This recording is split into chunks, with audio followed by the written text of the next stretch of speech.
চট্টগ্রামে জাতীয় নাগরিক পার্টি এনসিপির এক নেতার বিরুদ্ধে ৫ লাখ টাকা চাঁদা দাবির ভিডিও ফাঁস হয়ে তোলপাড় শুরু হয়েছে।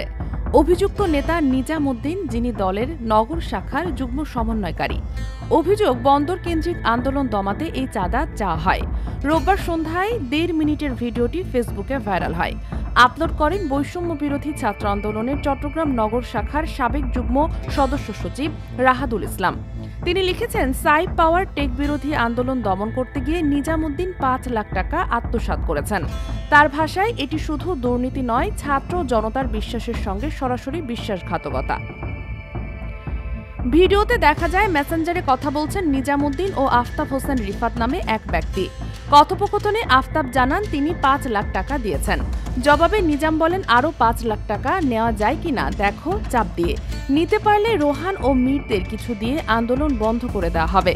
উল্লেখ্য, এই রোহান ও মীর বৈষম্য বিরোধী ছাত্র আন্দোলনের সঙ্গেই জড়িত, আর আফতাব হোসেন ওই আন্দোলনের চট্টগ্রাম বন্দর কেন্দ্রিক সমন্বয়ক। অভিযোগ ছড়িয়ে পড়ার পর নিজামুদ্দিন ফেসবুক লাইভে এসে দাবি করেন এটি পরিকল্পিত ষড়যন্ত্র। তার ভাষায়, ৩০ মে রাত ১২টায় রিফাত তাকে ফোন দেয়। তখন তিনি মজা করে অনেক কথা বলেছেন, যা ভিডিও করে বিকৃতভাবে প্রচার করা হয়েছে। তিনি চ্যালেঞ্জ ছুড়ে বলেন, প্রয়োজনীয় গোয়েন্দা সংস্থা তদন্ত করুক। প্রমাণ ছাড়া অভিযোগ করা রাজনৈতিক ক্যারিয়ার নষ্ট করার চেষ্টা।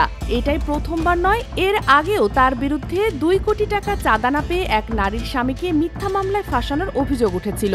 ৫ জুলাই সেই অভিযোগে তাকে বৈষম্য বিরোধী ছাত্র আন্দোলনের নগর শাখার সদস্য সচিব পদ থেকে স্থগিত করা হয়, যদিও পরে পদ ফিরিয়ে দেওয়া হয়। সব মিলিয়ে ভাইরাল হওয়া নতুন ভিডিওটি চট্টগ্রামের রাজনৈতিক অঙ্গনে বড় ধরনের আলোচনার জন্ম দিয়েছে।